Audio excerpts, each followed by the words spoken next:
أعوذ بالله من الشيطان الرجيم. بسم الله الرحمن الرحيم. يعتذرون إليكم إذا رجعتم إليهم قل لا تعتذروا لن نؤمن لكم قد نبأنا الله من أخباركم وسيرى الله عملكم ورسوله ثم تردون إلى عالم الغيب والشهادة فينبئكم بما كنتم تعملون. صدقت يا رب العالمين.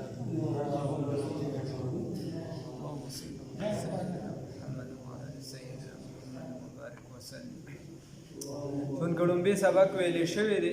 نو په دې باندې به داسې لږ ورتېر شو. یعتذرون دی عذرونه به وړاندې کوي الیکم تاسو ته عذرونه به پیش کوي خپلې وجې به پیش کوي الیکم تاسو ته اذا رجعتم هر کله چې واپسې وکړئ تاسو الیهم د دوی جانب ته قل ورته ووایه ای پیغمبر انقلاب صلی الله علیه وسلم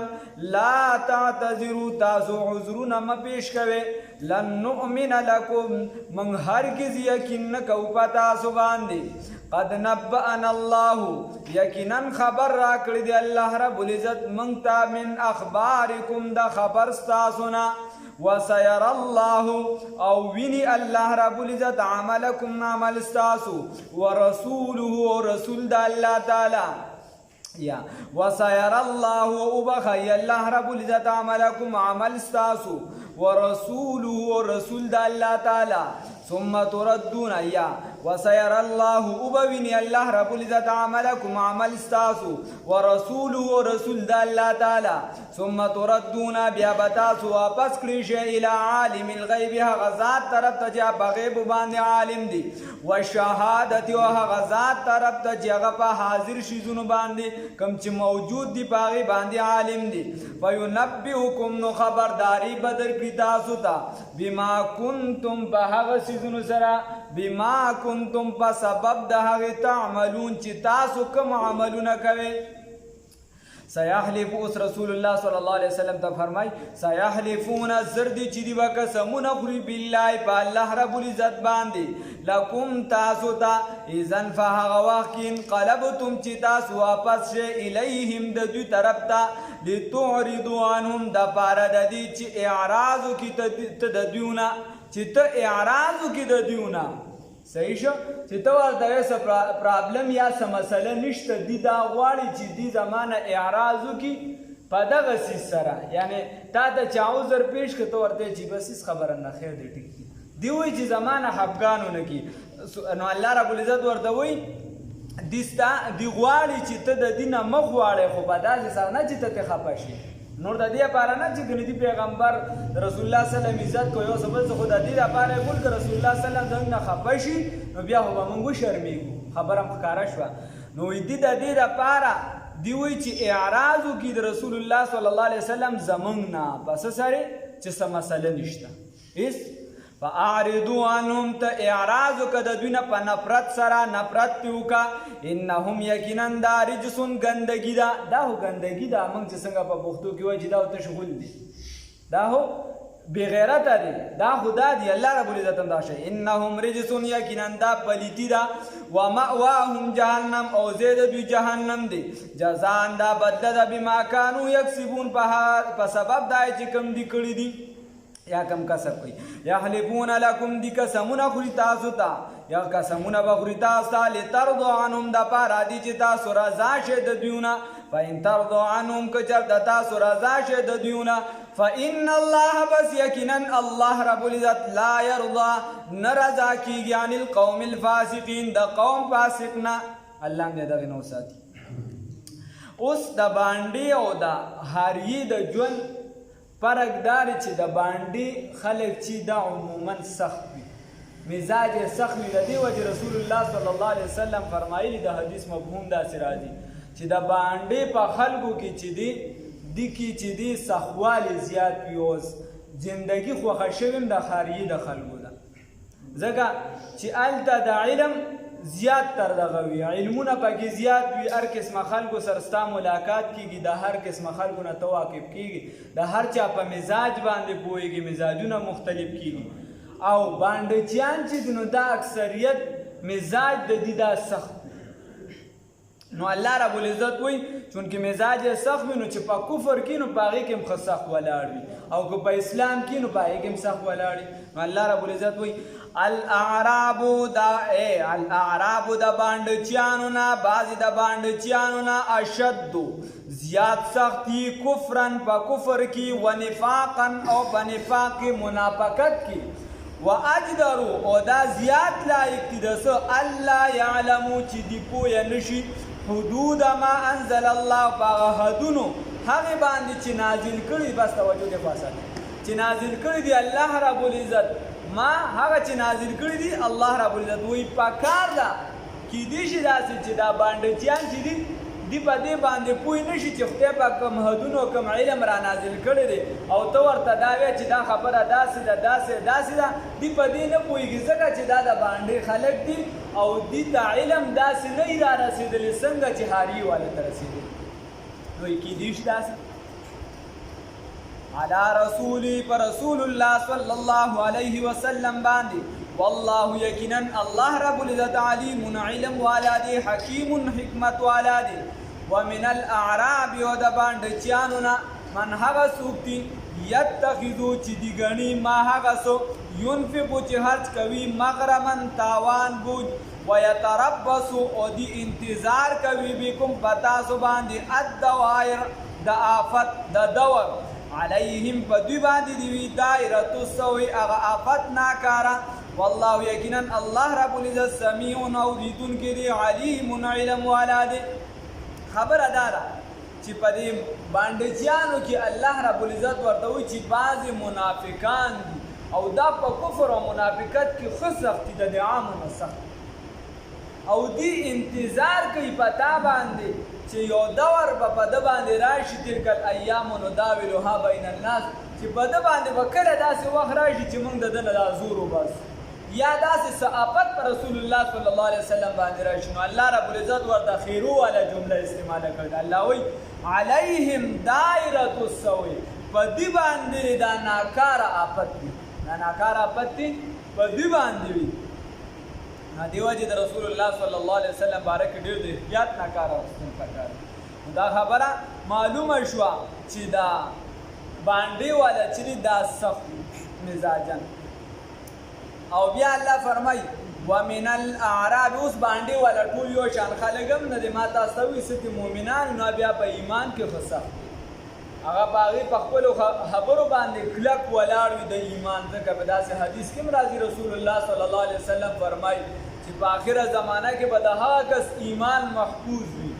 کله دجال راځي نو درې قسمه ډلې به شي نور مخکې به بلا کیسې پیسې کېږي خو دغه ټایم به چې کم مسلمانان پاتې په هغې کې به بیا درې ډلې شي یو به د هغه ملګري شي ډایرک په ډایرکه یو به وایي چې یاره دا سیاسي خبرې دي زموږ دې څیزونو کې کار نشته موږ پکې څه کوو موږ د خپل مال حال د دې حفاظت او دې کې به دومره لوی لوی خلک وي هغې به وایي چې موږ ځو د دجال امتحان لرو چې دا په رښتیا هغه دجال دی او که دا بل دی نو چې دې څنګه ورشي دا به هم په فتنه کې ګیر او یوه ډله به دي به اسونه خپل ونیسي داسې راځي مفهوم چې د اسونو لکې به ونیسي او دی به روان شي غرونو ته نو د دې خلکو ایمان به محفوظ پاتې د دې وجې راځي آخره زمانه کې باندو کې ایمان محفوظ یا اسلام به ناشنا شي او بیا چې دی نو خوشخبري دي د غریبانان نه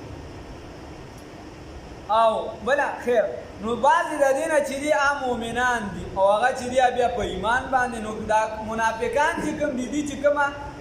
صدقه ورکوي یا زکات مال خو چونکې ښکاره بودي په ښکاره خو دي کفر نه کوي نو مغرمن دي دا تاوان ګڼي تاوان یې ځکه ګڼي چې هلته د اسلام دپاره خو نه کوي دي خو کافران دي ته پته یې خپله نو دي دا تاوان ګڼي چې تاوان یې ګڼي نو منافقت یې نور هم چې دی مضبوطېږي او په زړه کې بوج سوا کېږي چې بهی پیسې هم رانهځي او ایمان هم نشته هېڅ هم نشته او مسلمانان چې دي لوبې مه کوئ مسلمانان چې کوم دي هغې څه کوي هغې چې کومه پیسه په رسول الله صلی الله علیه وسلم او په دین باندې لګوي نو هغې نور هم خوشحالېږي چې چې زمونږ دا پیسه په رسول الله صلی الله علیه وسلم باندې نو اوس د دې په مقاطعه کې کوم بانډچیان دي مسلمانان دي اوس د هغې ذکر الله کوي ومن الاعراب او د بانډچیانو نه من هغه څوک چې یؤمن بالله چې ایمان راوړي په الله باندې والیوم الاخر او په ورځ د آخرت باندې ویتخذو دی ګڼي ما هغه څه ينفقو چې دي خرچه کوي قربات نزدېکت عند الله د الله رب العزت ته وصلوات الرسول او باعث د دعاګانو د نبی کریم صلی الله علیه وسلم د پاره د دعاګانو د نبی کریم صلی الله علیه وسلم الله وی الا خبردار انها یقینا قربت لهم دا نزدېکت د دیو د پاره دا ثواب دی د دیو د پاره سيدخلهم الله زردی چې داخل به کوي الله رب العزت په رحمتي بخپل رحمت کی ان الله یقینا الله رب العزت غفور الرحیم بهانه کوونکی او رحم کوونکی نو دی آیات یو څو خبرې سوچ ورته وکړي الله رب العزت خو یو د مؤمنانو چې کوم د باندونو د هغې صفات بیان کړه بل باقي الله وایي چې دې کومه پیسه لګوي نو دې د دې دپاره لګوي چې رسول الله صلی الله علیه وسلم د دعاګانو سبب وګرځي نو علماو د دې لاندې لیکلي مفسرینو وایي چې کوم کس مثال په طور یو د پیر مرید دی یا د یو عالم شاګرد دی یا چې د هسې یو لوی بزرګ سره تعلق دی او هغه لذي و دی وایي چې یاره زه ورله دا تحفه وروړم خو که دا زه خانقاله ورکړم یا دا زه کور کې ورکړم نو کیدی شي ده ته پته ونه لګي او د ده په زړه کې ریا نه راځي نو که دا دې ده له په مخامخ باندې ورکوي چې دې دا ګوره څه خاص څیز دی او دا مې تاسو له راوړلی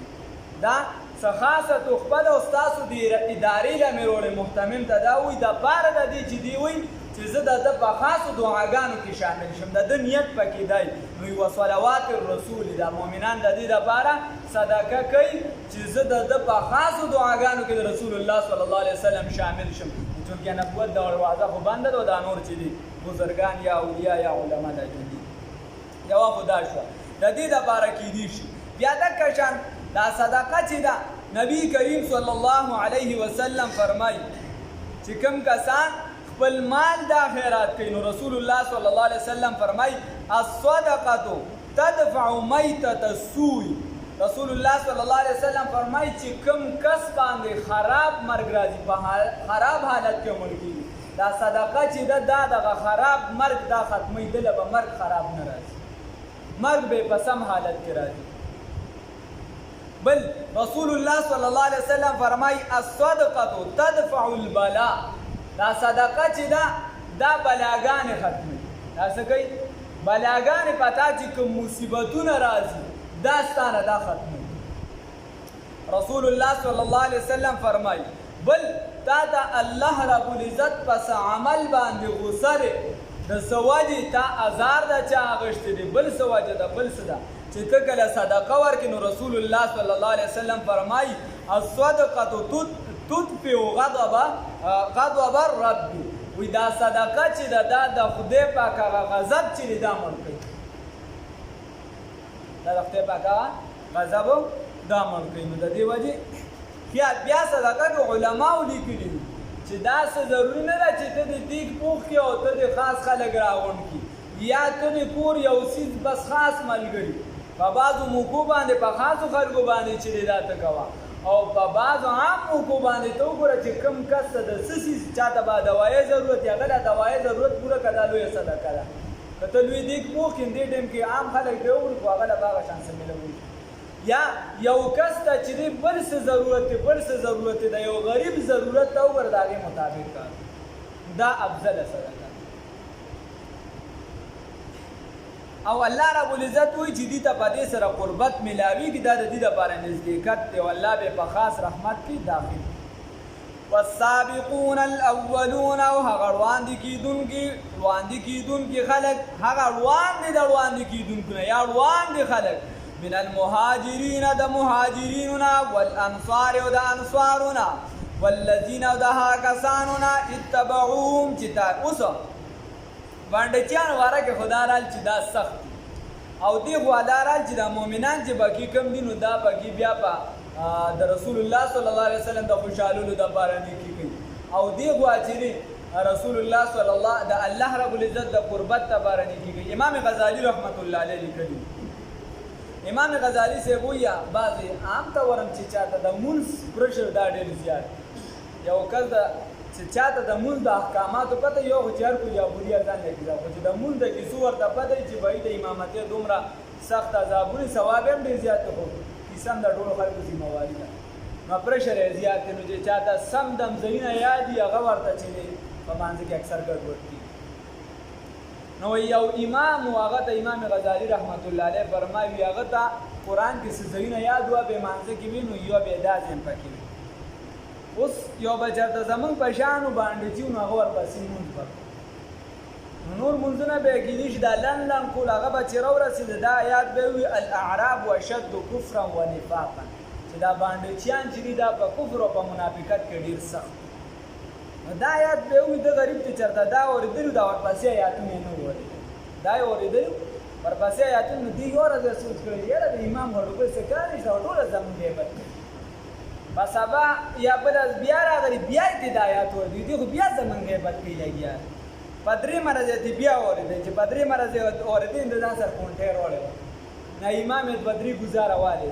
هلتې خو چې زه راځم نو ته دا آیات ویل زموږ غیبت دی بل څه دی چېرته ونه وي چېرته یو څو ورځې پس بیا د سارې مونځ ته راغلی نو هغې کې خو قرت لږ اوږد دي هغه ورپسې دا آیات وي چې ومن الاعراب من یؤمن بالله والیوم الاخر دې کې داسې کسان دي چې په الله ایمان ساتي او صدقې کوي او د رسول الله صلی الله علیه وسلم د نزدېکت لپاره کار کوي نو امام غزالی رحمت الله علیه فرمایي یوازې والله ورکړه ورته وایي چې الآن نفعک العصا وي اوس ته له زما کونټۍ پیدا درکړه ودرېده هغه کونټۍ کار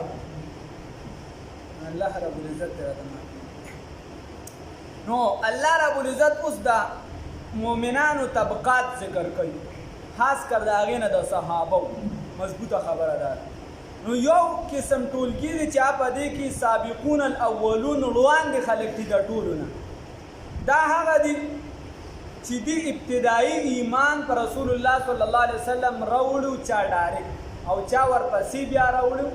دغه خلک چې دا په اولنیو کې نو دا تقریبا غزوه تبوکه پورې جوړېږي نورم بعضې تعریفاتو کې وروسته هم راځي خو اکثریت غزوه تبوکه پورې جوړېږي بیا چې کوم دي پسې رستو دي نو باحسان والذین تبعوهم باحسان دي نور ورپسې بیا تابعداري کوي ځکه غزوه تبوکه پورې سخت حالات او د دې نه پس بیا ایمان راوچت شي اسلام بیا راوچت شي یا د دې نه عام د صحابو دور مراد دی ټول صحابه ته مراد دي او والذین تبعوهم د دې نه تابعین مراد دي لکه دا هدایت د صاحب دا رایه ده چې هغه امام ابو حنیفه رحمت الله علیه سره رضی الله عنه ویلی شي نو تابعین دې مراد شو الله رب العزت وایي هغه خلک چې هغه اولنیو د مهاجرینو نه او د انصارو نه نو چې په رسول الله صلی الله علیه وسلم ډایرکټ ایمان راوړي کو مهاجرو کو انصارو بیا د بعضې لګي د فتح مکې پورې ځکه د فتح د مکې نه پس رسول الله صلی الله علیه وسلم وایي چې هجرت ختم او دا وروستو بیا ورپسې دا نور خلک شو او یا چې مارتي تابعین شو یا که عام مفهوم ته والې نو وروستو چې څومره مؤمنان راځي او د دې تابعداري کوي او په حقه سچه دکه شانتي پسې روان یې هم پکې راتلی شي خو لومبني مصداق ډایرکټ سرټیفیکیټ دا صحابو ته میلوي والسابقون الاولون او هغه لومبني خلک من المهاجرین د مهاجرینو نه والانصار او د انصارو نه لومبني خلک د مهاجرینو او د انصارو نه والذین ها کسان اتبعوهم چې تابعداري کړې ده دوی باحسان په ښېګړې سره په نیکۍ سره په ښه طریقې سره رضی الله عنهم الله رضا دي د دوی نه ورضوا عنه دي رضا دي د الله نه واعد لهم تیار کړي شوي د دوی دپاره جنات باغونه تجري چې بهیږي به تحتها الانهار لاندې د هغې نه ولي خالدین فیها چې دوی به وي همیشه په هغې کې ابدا تل تر تله ذلك الفوز العظیم دا لویه کامیابي ده الله دې دا را نصیب